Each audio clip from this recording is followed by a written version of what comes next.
तेरी इस बीमारी का हल मेरे पास है। बोले हल है? बोले हाँ करूंगा। बोले हल है मेरे पास। बोले क्या? बोले तेरे गांव के बाहर एक झोपड़ी है। सेठ ने कहा हाँ एक झोपड़ी तो है। बोले उसमें एक बुढ़िया रहती है। बोले हाँ उसमें एक बुढ़िया रहती है।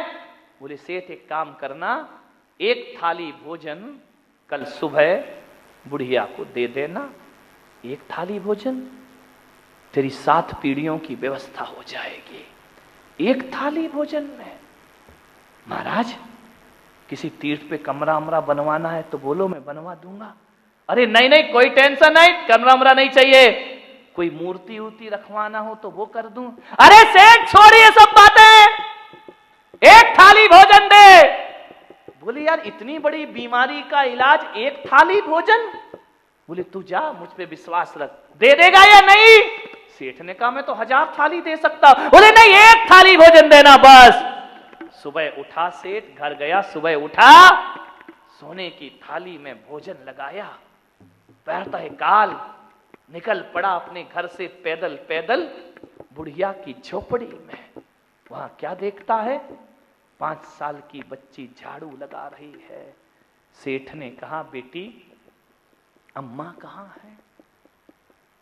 उसने कहा आप कौन? बोले मैं नगर सेठ, सबसे धनी आदमी इस गांव का। बैठो। बैठने का समय नहीं बेटा, दुकान खोलना है। बच्ची ने देखा यार 80 साल का दुकान नहीं छूट रही इससे। बच्ची ने कहा एक काम करो सेठ जी, थोड़ा इंतजार करो। बोले अरे बेटा मेरे घर में अच्छे अच्छे इंतजार करते हैं और तू कह रही इंतजार करो।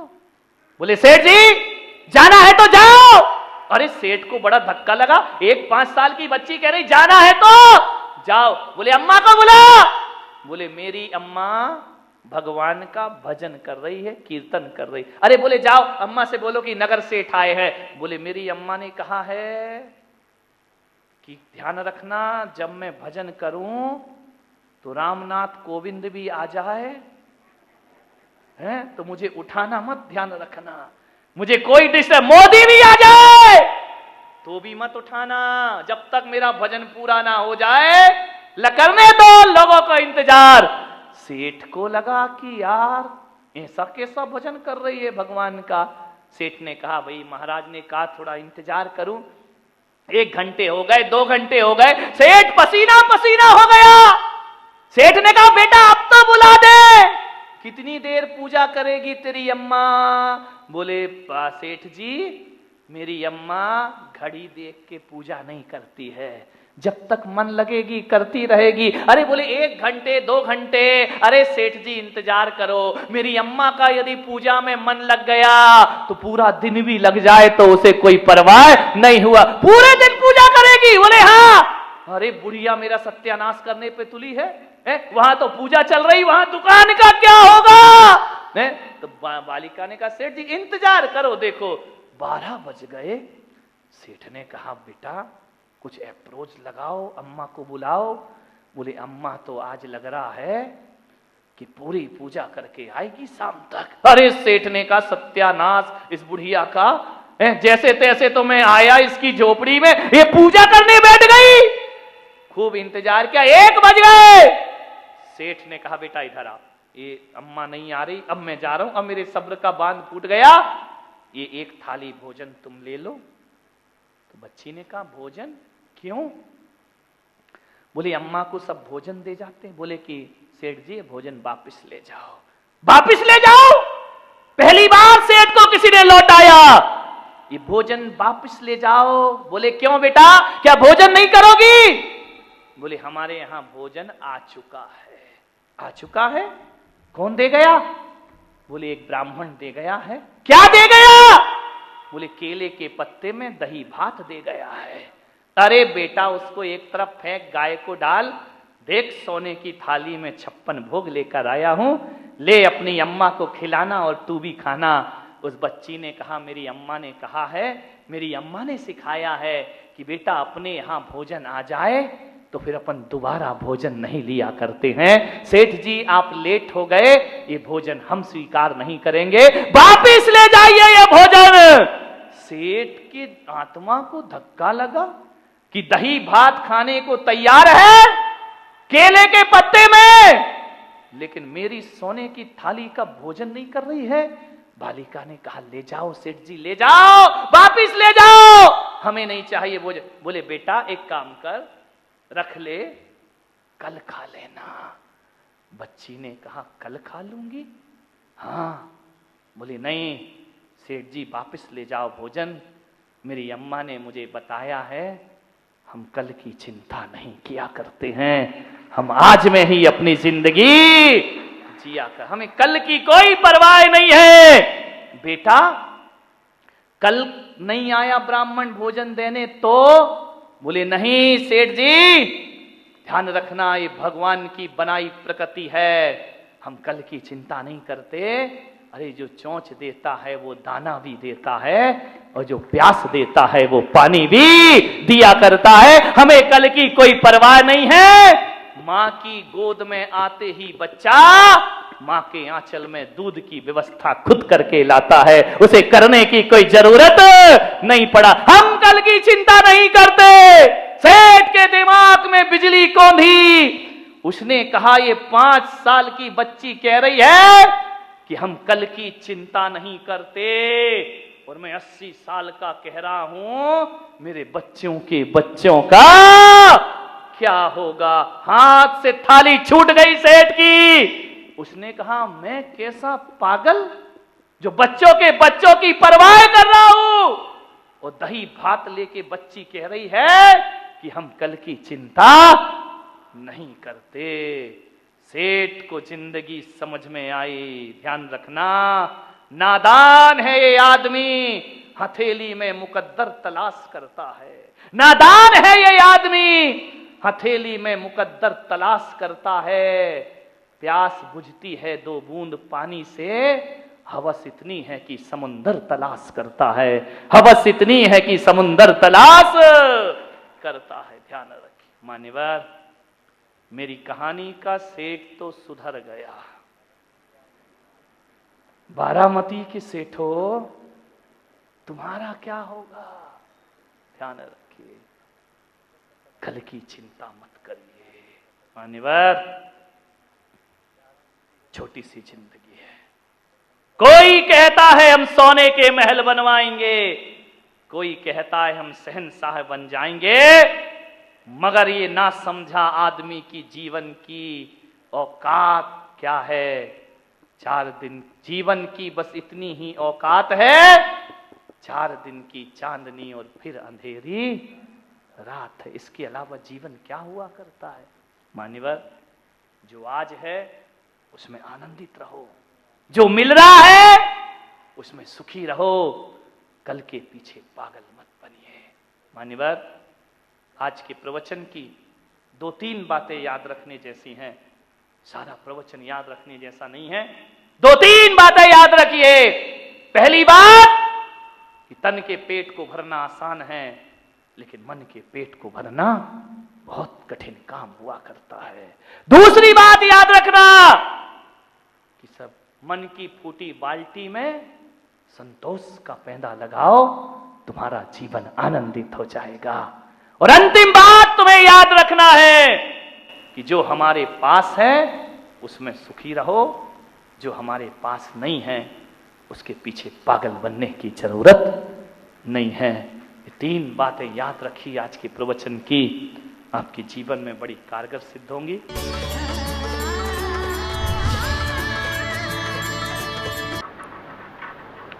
आज की जो समस्या है बड़ी सार्वजनिक समस्या है। सार्वजनिक इसलिए है कि ऐसा नहीं है कि क्रोध मात्र एक जाति धर्म विशेष को आता हो, क्रोध सबको आता है। बच्चे को भी क्रोध आता है, बड़ों को भी क्रोध आता है, जवान को भी क्रोध आता है, बुजुर्ग को भी क्रोध आता है, जैन को भी क्रोध आता है, अजैन को भी क्रोध आता है, हिंदू भी क्रोध करता है, मुसलमान भी क्रोध करता है, और तो और राजस्थानी भी क्रोध करता है, पंजाबी भी क्रोध करता है, महाराष्ट्र का भी आदमी क्रोध करता है, और भारत का ही नहीं पूरी दुनिया में क्रोध आया कर। ध्यान रखना, चाहे अमेरिका हो, रूस हो, जापान हो, पाकिस्तान का तो पूछो ही मत, 24 घंटे क्रोध में रहता है। ध्यान रखिए, सबको क्रोध आता है दुनिया में, ऐसा कोई नहीं जिसे क्रोध ना आए। माननी बात, हर काल में क्रोध आता है, भूतकाल में भी क्रोध आता था, वर्तमान में भी आता है। और ज्ञान गंगा महोत्सव को यदि अच्छे से आत्मसात कर लिया तो भूत और भविष्य की तो मैं गारंटी नहीं ले सकता हूं, भूत और वर्तमान की गारंटी नहीं ली जा सकती है, लेकिन इन सूत्रों को जी लिया तो ध्यान रखना, भविष्य में क्रोध पर काबू किया जा सकता है, क्रोध को रोका जा सकता है। क्रोध बहुत बड़ी समस्या है। महिलाओं को आता है, नहीं आता है? बोलो, बड़े गर्व से कहो हमको क्रोध आता है। महिलाओं को भी, और आदमियों को तो जय हो पंचम काल की, 24 घंटे क्रोध आता है। ध्यान रखिए, जीवन एक रंग भूमि है, जीवन एक उत्सव है, जीवन एक महोत्सव है। आपसे निवेदन है, रंगभूमि को रणभूमि मत बनाइए, जीवन में रंग भरने का प्रयास करिए। मन शांत नहीं है आदमी का। आज इतना क्रोध है, इतना क्रोध है, घरों में क्रोध हो तो हो, समाज में क्रोध है, परिवार में क्रोध है, मंदिरों में भी कम क्रोध नहीं है। ध्यान रखना, क्रोध सब जगह अपने जाल फैला रहा है। मैं आज, जहां तक लोग ये सोचते थे कि छोटा परिवार सुखी परिवार, लेकिन आज मैं देख रहा हूं कि छोटा परिवार दुखी परिवार। पहले बड़ा परिवार था, संयुक्त परिवार था, आज छोटे परिवार हैं, लड़ाइयां ज्यादा होती हैं, पति पत्नी में झगड़े हो जाते हैं, आए दिन तलाक का वातावरण निर्मित हो जाता है। अब झगड़े किससे? आदमी का स्वभाव लड़ना झगड़ना है। जब संयुक्त परिवार थे तो आदमी लड़ता था, झगड़ता था, एक दूसरे से बातचीत हो जाती थी। जहां 4 बर्तन होते थे वहां खटपट तो कौन बोला होती थी और होएगी? मुझे मालूम है, मेरे प्रवचन से तुम कोई भी सुधरने वाले नहीं हो। मैं कितना भी बोलूं, तुम्हें तो वही करना है जो करना है। लेकिन फिर भी मैं कहता हूं, इस हजारों की जन्मेदिनी में यदि 1-2 परिवार में ही परिवर्तन आ गया तो मेरा बोलना और सार्थक सफल हो जाए। 1-2 लोग ही सुधर गए तो बहुत है। क्लासरूम में बैठा हुआ हर बच्चा 100 में से 100 नहीं लाता है। 2-4 बच्चे होते हैं जिन्हें 100 में से 100 अंक प्राप्त हुआ करते हैं, और जिन्हें प्राप्त हो जाते हैं, शिक्षक का बोलना और पढ़ाना और सिखाना सार्थक हो जाए। कोई भी किताब आप उठा करके पढ़ लीजिए, कोई भी अखबार आप उठा करके पढ़ लीजिए, पूरी किताब पढ़ने जैसी किसी भी लेखक की नहीं हुआ करती है। लेकिन एक बात ध्यान है, यदि 100 रुपए 200 रुपए की किताब में यदि 2 पेज ही अच्छे पढ़ लिए गए, 2 पृष्ठ ही बहुत अच्छे हुए, तो वह 2 पेज पूरी किताब की कीमत चुका दिया करते हैं। इतना ध्यान रखिए। बस 2 पेज अच्छी बातें पूरे प्रवचन में, घंटे भर में 1-2 बातें अच्छी हुआ करती हैं, बाकी तो बातों की बारात हुआ करती है। ध्यान, 1-2 बात ही जीवन को बदल दे तो मेरा बोलना और तुम्हारा सुनना सफल हो जाता है। हर जगह क्रोध है, आज क्रोध ज्यादा है। परिवार छोटे हैं, क्रोध बढ़ रहे हैं। पहले क्रोध होता था 10, 15, 20 लोग, 50 लोग एक घर में रहा करते थे। और जब एक घर में रहते थे तो एक को क्रोध आता था, दूसरा संभाल लिया करता था। एक पे गुस्सा निकलता था, दूसरा उसे शांत कर दिया करता था। यदि बुजुर्गों ने किसी को डांट दिया तो मम्मी उसे पुचकार लिया करते थे, मम्मी ने डांट दिया तो चाची पुचकार लिया करते थे, चाची ने डांट दिया बुआ उसे सीने से लगा लिया करते थे। मत रो, चलता है, कोई बात नहीं है। क्रोध बट जाता था। अब तो हम दो और हमारे नहीं, वो दो भी नाम के ही हैं, एक पूना में पढ़ रहा तो एक बंबई में पढ़ रहा है। हम दो और हमारा कोई नहीं है। ध्यान रहे, पति पत्नी रहते हैं। अब गुस्सा कहां निकले मेरे भाई? कौन गुस्सा निकल आया तो संभालेगा कौन? कौन प्यार से हाथ फेरेगा? कौन गले से लगाएगा? अब पति झगड़ता है तो पत्नी का पारा चढ़ जाता है, पत्नी झगड़ती है तो पति का पारा चढ़ जाता है। और कभी कभी जब दोनों के पारे चढ़ जाते हैं तो तलाक की नौबत आ जाती। छोटे परिवारों में क्रोध ज्यादा हो रहा है, ध्यान रखिए। बड़े परिवारों में क्रोध, एक आदमी को यदि गुस्सा आया, दादाजी को गुस्सा आया, पापा जी को गुस्सा आया, तो ये होता था, थोड़ा गुस्सा इस पे निकल जाता था, थोड़ा गुस्सा उस पे निकल जाता था। 50-50 ग्राम क्रोध बट जाया करता था। अब जो क्रोध आता है वो तो पूरे थोक के भाव में क्रोध आता है, पूरा क्रोध एक पर ही बरस जाता है। ध्यान रहे, बड़ी दिक्कतें हो गई हैं। एक आदमी बड़ा दुखी हो गया, शादी कर ली, पति पत्नी है, भगवान के पास पहुंचा, जाकर भगवान को प्रणाम किया, भोलेनाथ से बोला कि महादेव कोई मन्नत दे दो। महादेव ने कहा मांग, क्या मन्नत मांगता है? बोले बाबा इतना परेशान हो गया हूं, इतना परेशान हो गया हूं, अब एक ही मन्नत मांगता हूं, मुझे शादीशुदा से कुंवारा कर दो वापिस। भोलेनाथ ने देखा शादीशुदा से फिर से कुंवारा कर दूं वापिस।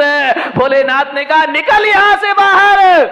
अरे बोले बाबा ये कैसी बात है कि आप मुझे बाहर निकाल रहे हो, मेरी मन्नत पूरी करो। भोलेनाथ ने कहा कि मैं मन्नत तो पूरी कर दूंगा, लेकिन पागल है तू, मन्नत नहीं तू जन्नत मांग रहा है। जन्नत में तुझे शादीशुदा को कुंवारा कर दो, ये मन्नत नहीं, ये जन्नत की डिमांड हुआ। ध्यान रखना, तुम्हारा घर जन्नत बन सकता है, इसमें कोई भी डाउट नहीं है। थोड़ी सी समझदारी अपने अंदर रखिए, समझदारी आ गई तो घर को जन्नत बनने में ज्यादा देर नहीं लगा करती है। ध्यान रखें। मान्यवर, आपसे निवेदन है, बड़ा परिवार था, सुखी था, आज छोटा परिवार है, दुखी है, एक ही बेटा है। अब बोलो भाई साहब प्रवचन में क्यों नहीं आते? क्या करे महाराज, दुकान जाना पड़ता है, दुकान खोलना पड़ता है, बेटे को बिठा, बेटा पूना में पड़ता है,